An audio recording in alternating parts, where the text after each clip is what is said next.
네, 유평 시간입니다. 유명한 사람의 글이나 평론을 소개해드리는 시간인데 오늘 유명한 사람은 최보식 칼럼니스트인데요. 조선일보의 칼럼니스트로 논설위원으로 활동하다가 최근에 아마 나온 걸로 알고 있습니다. 그래서 개인 언론을 차렸는 최보식의 언론입니다. 거기도 나오고 조갑제닷컴에도 나왔는데 뭐냐면요, 지금 요즘에 전두환에 대해서 다시 화제가 됐잖아요. 윤석열이 꺼내드는 바람에. 그런데 이 이희성 그러니까 그 당시에 계엄사령관이죠. 인터뷰한 겁니다. 그때 조선일보에 실질 못했다고 그래요. 아마 위에 사장단이랄지 아니면 높은 사람들이 광주 민심을 생각해서 나가면 파장일 것 같아서 아마 신문에 실질 못했는데 인터뷰한 내용을 최보식 씨가 지금에 와서야 세상 사람들한테 깐 겁니다. 근데 핵심은 그때 당시 이휘성 전 계엄사, 그 5.18 당시 계엄사령관이었죠. 전두환은 12.12와는 상관이 있지만 5.18은 무관하다. 이게 핵심입니다. 그래서 인터뷰를 했는데 연세가 지금 이휘성 씨가 많죠. 90살이 훨씬 넘으셨을 텐데 최보식 조선일보 당시 기자가 인터뷰를 했었는데요. 이게 월요일마다 조선일보에 이제 그 최보식이 만난 사람에 나오질 않았어요. 이 인터뷰한 내용이. 그때 아마 조선일보 호남 민심을 크게 걱정한 것 같은데 아주 인터뷰 내용이 의미심장합니다. 일단 인터뷰 내용 그대로 읽어드리겠습니다. 편의상 질문과 대답을 그대로 그냥 읽어드리겠습니다. 질문은 최보식 씨가 한 거고 대답은 5.18 당시 계엄사령관이었던 이휘성 전 계엄사령관이 한 겁니다. 곧바로 읽어드립니다. 당시 계엄사령관이라면 5.18 상황을 전체적으로 가장 잘 알 수 있는 위치라고 할 수 있습니까? 그렇소. 전국 계엄 상황이었으니 국방장관과 대통령께 주요 사안은 보고했지만 내가 전권을 쥐고 통과를 했다고 할 수 있어. 1996년 역사 바로 세우기 재판에서 5.18과 관련돼 징역 7년형을 선고받았지요. 그렇소. 계엄사령관이었기에 책임을 진 거요. 5.18을 어떻게 보느냐에 따라 떠나 결과적으로 피해가 크지 않았소. 희생자와 유족이 많이 생기지 않았소. 국가적으로 이를 추스리는 차원에서 이들의 요구와 주장을 감안해야 하는 거요. 내가 높은 자리에 있었기에 그걸 피할 수는 없는 거요. 도의적 책임을 진 거요. 8개월 복역하고 특별 사면됨. 당시 국정수반인 최규하 대통령도 도의적 책임이 있습니까? 그건 아니요. 군의 작전 상황이니 계엄사령관과 국방장관에게 있지 군을 잘 모르는 대통령께서야 책임질 일이 아니요. 도의적 책임은 그렇고 실제적인 책임은 누구에게 있습니까? 5.18 당시부터 대학가에서는 광주 학살 주범으로 전두환을 특정했습니다. 그건 군의 작전 지휘 계통을 정말 모르고 하는 소리요. 전두환 보안사령관은 5.18과는 무관하오. 그는 12.12 1979년 박정희 대통령 시해 사건 수사를 이유로 정승화 육참총장을 강제 연행한 사건과는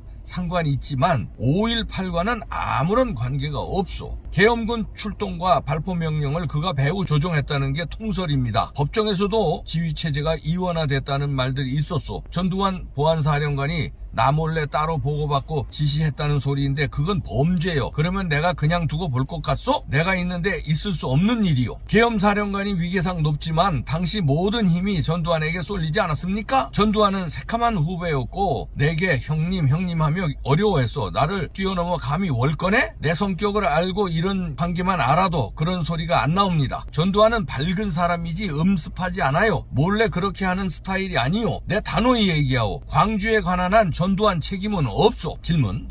그렇다면 5.18에 전두환을 지목하는 것은 무엇 때문이라고 봅니까? 광주가 수습되고 3개월 뒤 그가 대통령이 됐기 때문에 대통령만 안 됐으면 전두환 이름이 그 뒤로 나오지 않았을 거예요. 질문. 전두환이 아니라면 누가 5.18에 대해 책임이 있는 겁니까? 답. 지휘계통의 최고위에 있는 계엄사령관이 나와 국방장관이요. 그래서 법적 책임을 지지 않았소? 전두환에 대해 과대평가하고 있어요. 그는 보안사령관이었고 내 참모에 불과했어. 참모로서 내게 건의할 수는 있었겠지만 작전 지휘 체제에 있지 않았어. 진압작전에 개입할 수 없었어. 그는 광주에도 내려간 적이 없어. 질문. 적극적인 스타일인 전두환이라면 광주에서 그런 사태가 벌어졌으니 오히려 한번 내려갈 만하지 않았습니까? 답. 현지 보안 부대를 통해 보고가 올라오니까 그도 광주 상황을 알고 있었어. 내려가 본들 뭘 하겠어. 부대장에게 격려금이나 건네주는 게 고작이잖소? 당시 정호용 특전사령관은 내게 보고하고 광주에 내려간 적 있어. 광주 현지 부대에 배속시킨 공수여단 격려차 간 것이요. 질문.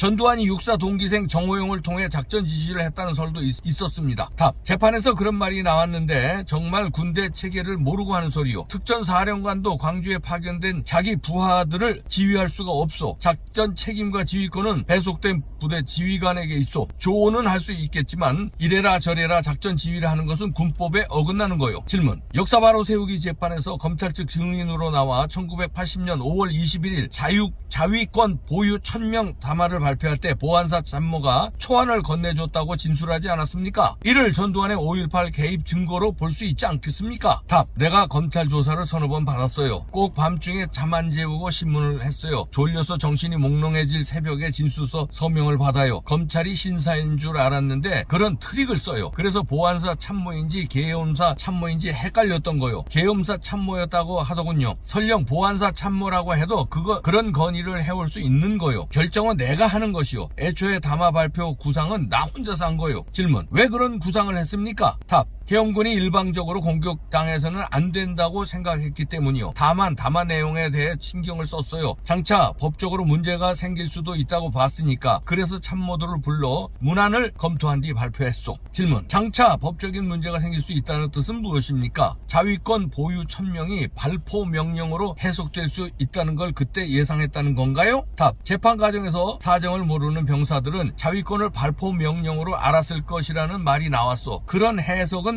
오버요. 공격을 받아 신변의 위협을 느낄 때 개인마다 정당방위 차원의 자위권이 있다는 것이요. 피동적인 것이요. 발포 명령과는 다르고 더욱이 담화문에서 자위권이 있다고 한 게 아니라 자위권이 있음을 경고한다고 했소. 예방 목적이지 자위권을 적극적으로 발동하겠다는 뜻이 아니었소. 질문. 자위권을 천명한 담화 발표 뒤 계엄군에게 실탄이 지급됐습니까? 답. 실탄 지급은 일선 부대 지휘관 차원에서 이루어지는 거지 계엄 사령관이 이래라 저래라 할 사안이 아니요. 관련 재판 기록을 보면 자위권 담화가 있기 전에 실탄 발사가 이미 있었다. 5월 19일 시위대에서 포위된 계엄군 장교가 위협 사격을 한 게 첫 발포였다. 20일 밤 광주역에서는 실탄 사격으로 4명이 숨졌고 21일 담화 발표가 있기 전에도 총격전이 벌어졌다. 질문. 누가 발포 명령을 한 겁니까? 답. 1996년 재판 당시 광주 현지까지 내려가 조사를 벌였으나 발포 명령은 내린 지휘관이 없었어요. 질문. 총 맞은 시민들이 있는데 발포 명자가 없다는 게 과연 말이 됩니까? 답. 전투라는 게 우발적이고 부하내동에서 일어날 수도 있소. 겁에 질려있는 사병들이 막 쏘고 어디서 날라온 총알에 누가 맞았는지도 가릴 수 없었소. 한밤중에 아군끼리 교전도 있었소. 다만 5월 27일 전남도청 재진입 작전은 적극적이었어. 도청 지하실에 TNT와 수류탄 등 무기가 있었고 무장한 주동 세력이 있었기 때문이요. 당시 북에서 이를 이용 안 할 리가 있었겠소? 질문. 당시 담화문에 상당수의 다른 지역 불순 인물 및 고정 간첩들이 사태를 극한적인 상태로 유도하기 위해 광주에 잠입해 라는 내용이 나오는데 근거가 있는 겁니까? 답. 첩보는 있었지만 확증을 잡지 못했어. 확증이 없는데 어떻게 얘기하겠소? 다만 무기고를 털고 시위대를 조직적으로 이끄는 등 민간인이 할 수 없는 행동이 있었소. 질문. 광주가 수습된 뒤 왜 조사를 하지 않았습니까? 답. 그때는 뒤처리와 민심, 위무가 시급해 그런 조사에 착수할 수 없었소. 질문. 공수부대를 투입해 초기에 과잉 진압을 함으로써 사태를 악화시켰다는 주장이 있었는데요. 답. 당시 공수부대는 소요 진압 임무가 있었소. 5.18 아침 휴교령이 내려져 있는데 학생들이 들어가겠다며 전남대 정문에서 군인들과 충돌한 게 발단이었소. 학생들은 가방에 넣고 온 돌을 던졌고 군인들이 무방비로 맞은 거요. 그 뒤 시내에서 학생들이 집결하자 군인들이 뒤쫓아가며 진압봉으로 두들겨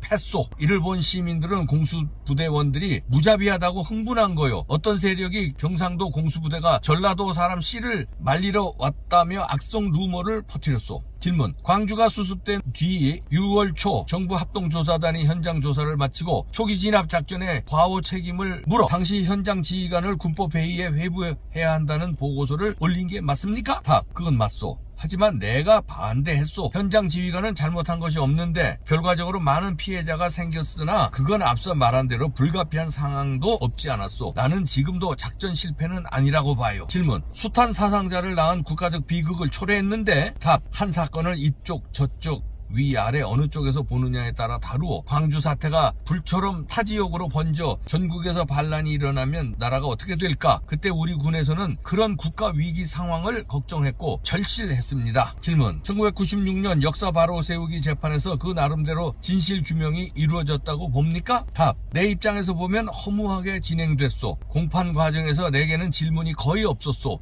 오직 전두환에게만 하고 당시 전국을 총괄한 계엄사령관에게는 별로 질문할 것이 없었던 모양이요. 네, 이렇게 끝을 맺는데요.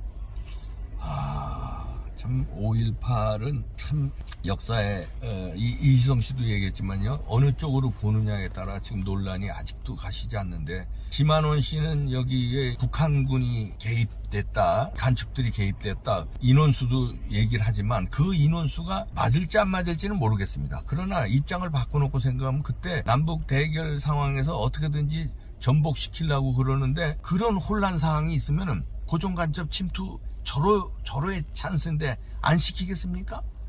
첫째, 입장 바꿔놓고 생각하면 그렇지 않은 상황에서도 박정희 대통령 목을 따라 김신조 내려보내고 전두환을 죽이려고 아웅산 폭발을 시키고, 이런 흉악한 집단인데 그런 데모 상황이 일어났는데 고종 간첩들이 거기 침투를 안 시킨다고요?